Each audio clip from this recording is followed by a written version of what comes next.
Attorney Ricky Tumutorgo, nagtataguyod ng katotohanan, nakikipaglaban para sa bayan.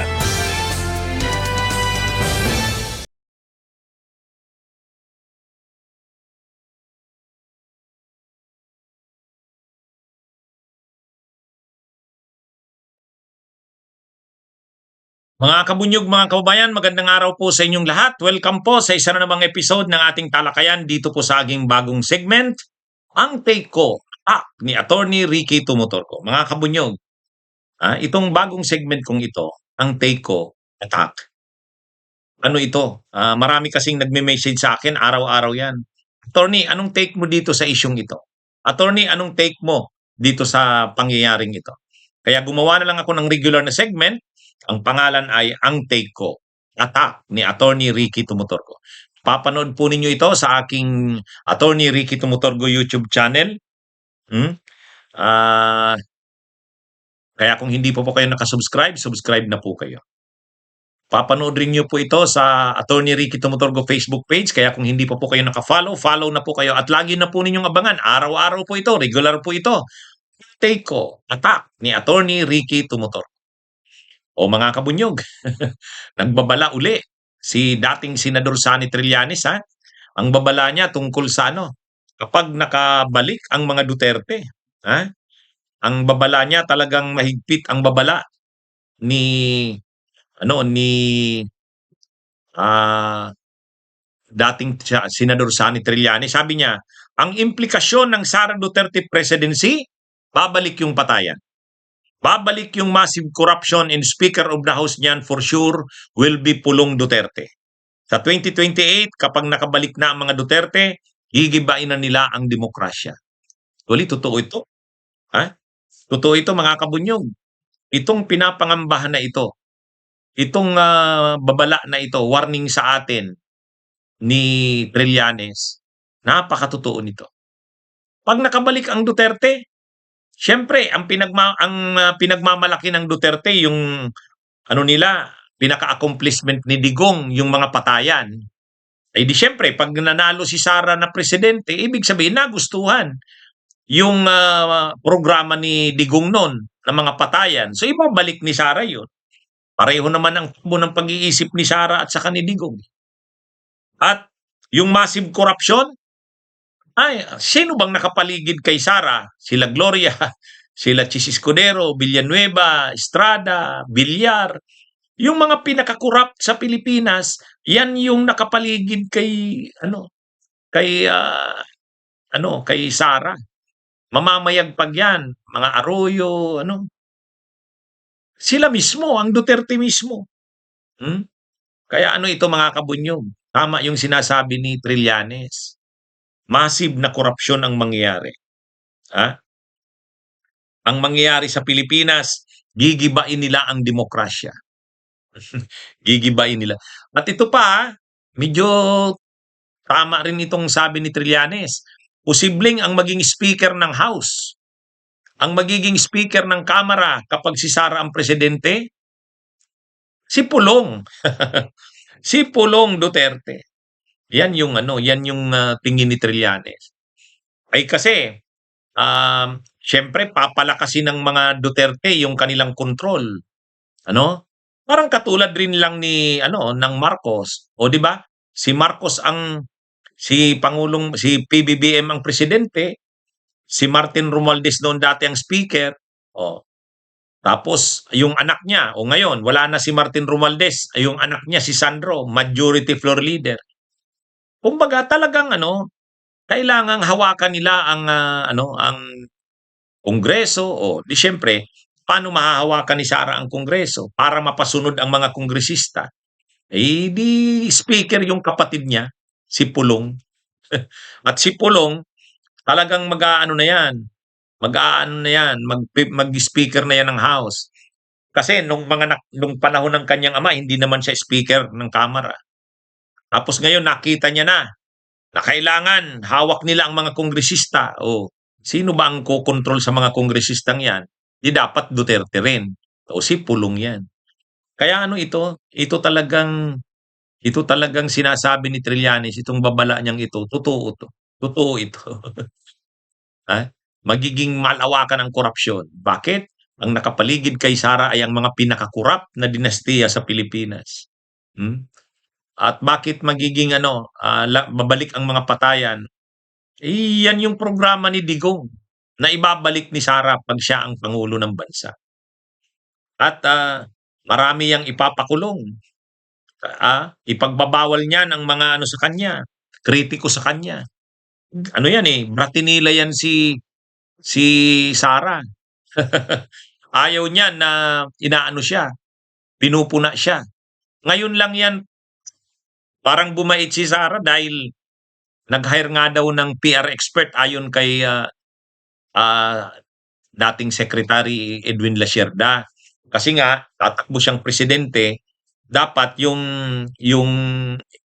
ugali niya na laging mainitin ng ulo, kung ano-ano nang nasasabi niya, tulad ng sinasabi niya, pupugutan ng ulo si Marcos, tapos ipapapatay.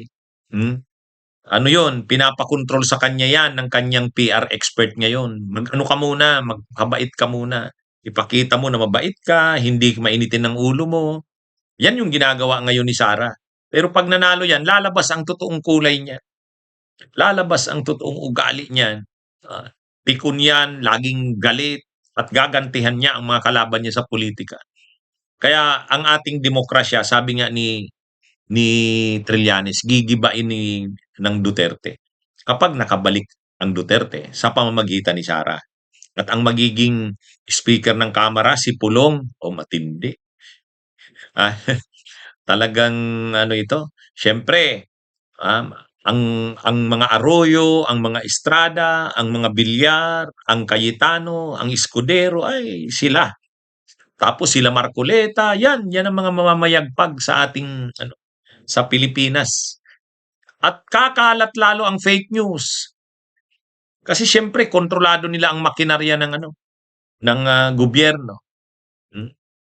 Ang malalagay na naman diyan sa PCO, mga sila Trixie Cruz Angeles, gagamitin yan ang ng gobyerno para magkalat ng mga fake news at disinformation. Sigurado yan. Kaya grabe. Tama itong babala ni dating Senador Sonny Trillanes. Pag nanalo si Sara, nakabalik ang Duterte, iba ang ating demokrasya. Ito mga kabunyog, may sumpina na ang ombudsman kay Punyong. Maraming nagtatanong, attorney, sinong Punyong? Ang Punyong na yan ay si Sofronio Gabunada Jr. Yun. Sino ba yan? Sino ba yan si Sofronio Gabunada Jr.? Nung panahon ni Romualdez, siya daw ang Deputy Secretary General ng House of Representatives. So, siya, kumbaga segunda siya doon sa sa sa Secretary General ng House. Siya ang deputy. Ngayon, bakit ito sinumpina ng ombudsman? Nakarating kasi daw sa ombudsman na itong si Punyong, itong si Sofronio Gabunada Jr., ito ang maraming alam sa mga galawan, maniubrahan sa budget. Parang ito nga daw yung bagman ni Romualdez Sabi, ito daw yung bagman ni Romualdez.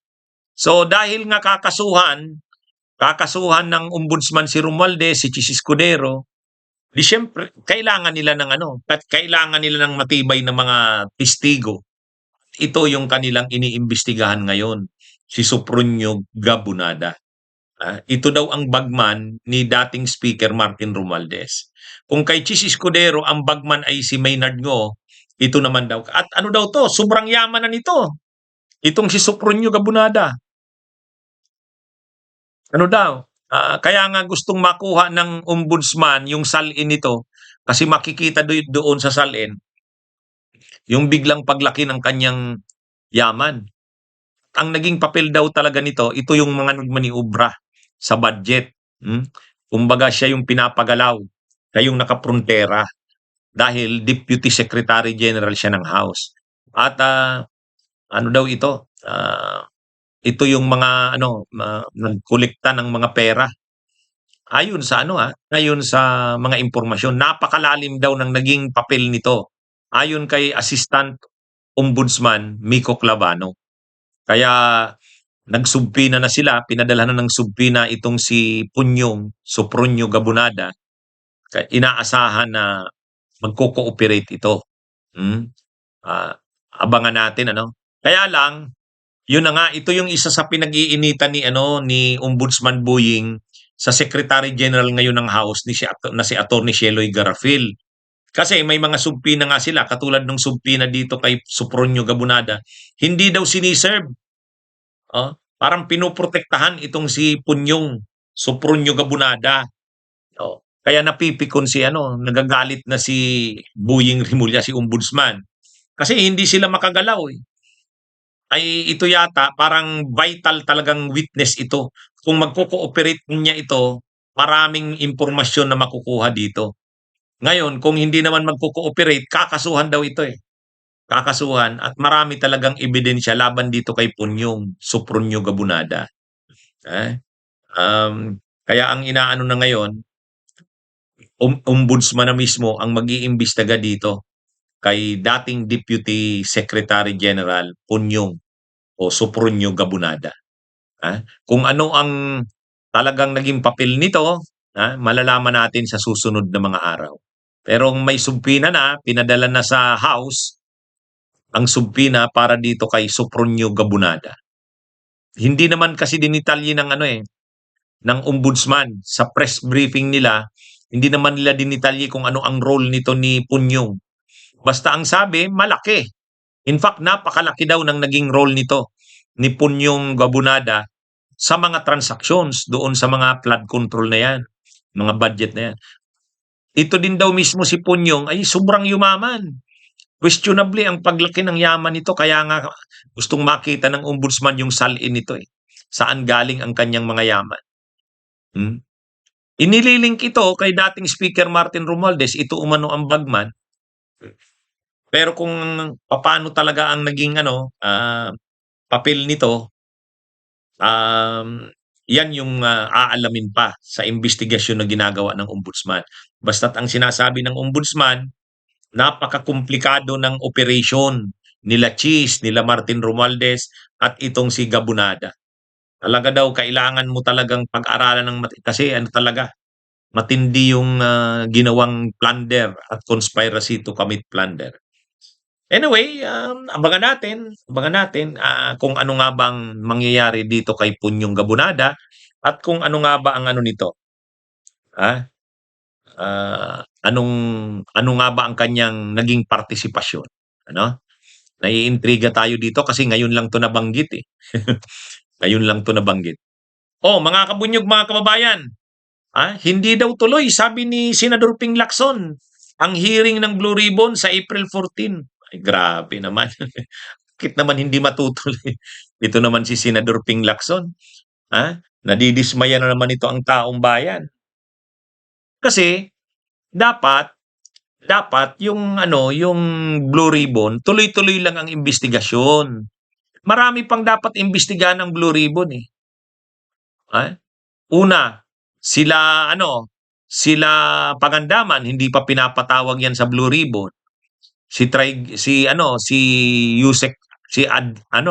Dating Yusek Adrian Bersamin, hindi pa yan pinapatawag sa Blue Ribbon. Marami pang mga dapat imbestigahan ang Senate Blue Ribbon Committee. Si Pangandaman, si Adrian Bersamin, dapat ipatawag yan, maimbestigahan yan. Saka si Chavit Singson, ay nag-o-offer si Chavit na daw siya eh. Isisiwalat niya na daw ang lahat ng nalalaman niya sa mga anomalya doon sa Ilocos. Kaya lang ang sabi kasi ni Senador Ping Lacson, yung nilabas na advisory paliwanag, hindi daw matutuloy. Una, wala pa daw kasi yung affidavit ni Chavit Singson. Dapat daw ibinigay na yung affidavit ni Chavit Singson para ma-distribute sa mga members ng Blue Ribbon. Makapaghanda ang Blue Ribbon. Hindi pa daw pinapadala ni Chavit Singson, kaya hindi daw tuloy ang hearing sa April 14. Pero nakakalungkot niyan kasi dapat gumugulong pa rin ang Blue Ribbon. Ang isa pa pala, hindi pa raw kasi pinipirmahan ng mga members ng Blue Ribbon yung partial report.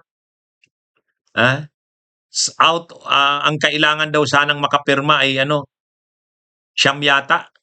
O ngayon, aapat pa lang ang nakapirma. Aapat pa lang. Si Ping Lacson, si Kiko Pangilinan, Bam Aquino, Risa Hontiveros. Kaya sabi ni aasikasuhin niya daw muna ang pagpapapirma doon. Kaya hindi tuloy yung hearing. Pero dapat sana ituloy na yan ni Senador Ping Lacson. Kung hindi man 14, dapat sunod na kasi 14 mapapasabay doon sa hearing ng ng Justice Committee. Tama nga naman na ilipat niya sa ibang araw, pero dapat hindi na malayo, dapat kasunod lang kaagad. Magkakaroon na ng hearing ang Blue Ribbon para maipakita sa taong bayan na ang Blue Ribbon ay patuloy pa rin sa pag-iimbestiga. Ngayon, parang anong tawag diyan, nakakawalang gana na ang Blue Ribbon, hindi na ganun ka-agresibo. Dati agresibo yan sa investigasyon ngayon wala na. Ang sinasabi lang na rason, wala pa daw kasi yung sworn affidavit ni Singson. Hindi lang naman si Singson ang resource person diyan. Sila Adrian Bersamin, Amina Pangandaman, dapat isumpi na. Yan, kaya hindi tama yung na yan ni Senador Ping Lacson. Kumbaga, grabe yung inaasahan sa kanya, grabe yung inaasahan sa Blue Ribbon na papanagutin nito ang lahat ng sangkot. Tapos ngayon bigla. Ang tagal na break, walang hearing yung Blue Ribbon, tapos ngayon wala, hindi matutuloy yung sa April 14. Sana hindi matutuloy dahil ayaw sumabay doon sa sa hearing ng Justice Committee. Pero dapat agad-agad may announcement na kung kailan. Isugpi na dapat ng Senate Blue Ribbon Committee sila Pangandaman, sila Yusek Bersamin. Yun.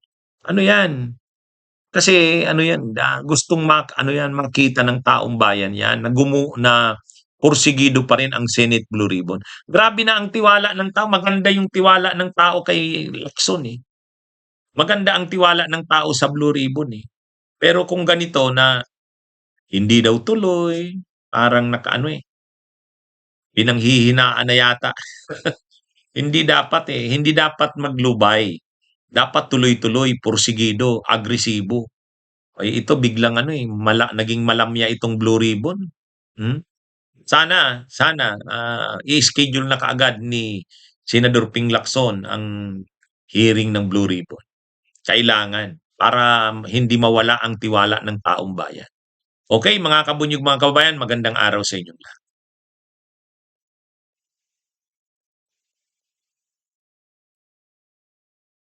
Bunyog, bunyog, halikan na kasama ka. Bunyog, kapag buklod ay may pag-asa. Luzon, Visayas, Mindanao, isa ang pananaw. Sa bagong Pilipinas ang bunyog isisigaw.